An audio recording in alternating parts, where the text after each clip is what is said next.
Hello les amis parieurs, c'est Jérôme et ce mercredi c'est Enghien qui nous attend pour un quintet de trop.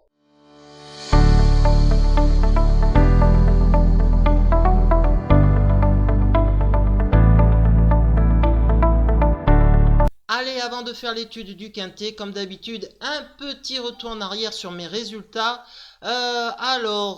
Jeudi, c'était Enghien. Mon chocolat avait gagné à 6 contre 1. Mon tuyau et mon piment ont fait défaut.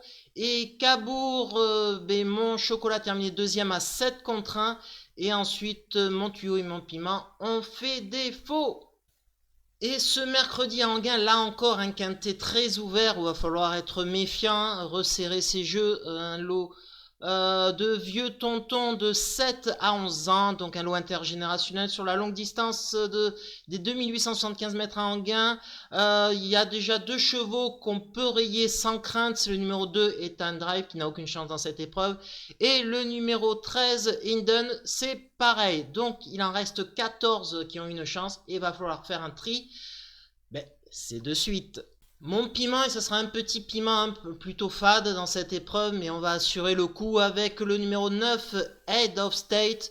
Un cheval de la famille du Val d'Estaing. En ce moment, il touche pas terre au niveau de cette écurie. Il gagne un peu tout ce qu'ils veulent.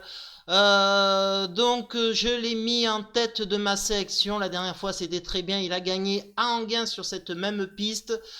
Sur la longue distance, cette fois-ci, c'est un parcours de vitesse.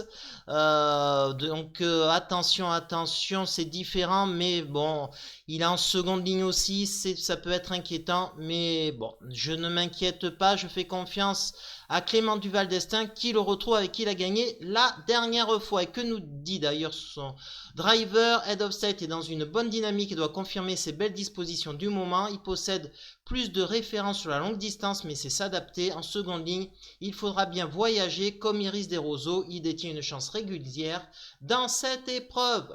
Mon choco dans cette épreuve, ça sera le 6, Iris Desroseaux, famille du Val d'Estaing, encore une fois. Cheval très très performant, 16 victoires sur 37. Bon, mais tout est dit, c'est le cheval de classe du lot. Toutes ces dernières perfs sont excellentes. Donc, voilà, tout est réuni. On va aller très vite pour qu'il fasse une très belle performance. Et que nous dit Clément du Val d'Estaing? C'était son dernier driver ces derniers temps. Iris Desroseaux se présente en pleine forme. Il faudra qu'il gère la corde à gauche sur laquelle il est un peu moins à l'aise. Avec sa position sur la partie extérieure de la ligne de départ, le déroulement de course sera important pour lui. Il paraît compétitif pour les places. Et mon tuyau, ça sera le numéro 12, Imberland. La dernière fois, oh là là, que de malheur dans une épreuve similaire à Enghien. Il n'a jamais trouvé le passage puisqu'il a été accroché à partir de la ligne droite. Et après, quand il s'est relancé, c'était beaucoup trop tard. C'était avec Alexandre Brivard, cette fois-ci c'est avec Johan Le Bourgeois au sulky. On va faire confiance à son driver pour le mener à sa tâche à bien. Et que nous dit Aurélie Germain, son entraîneur? En dernier, le Imberland était prêt à fournir son effort lorsqu'il s'est accroché avec un autre concurrent. Il a su se relancer pour être cinquième. Il aurait certainement pu prétendre à mieux sans cet incident. Il n'a pas de référence sur les courtes distances, mais a pris de la vitesse. Je le pense capable de s'adapter, d'autant qu'il est en super forme en ce moment. Allez, mon regret par rapport à mon trio initial, ce sera le 3 In Love de JL. Pourquoi? Le 14 mars 2025, ce cheval il s'est immiscé entre Imberland et Iris Desroseaux.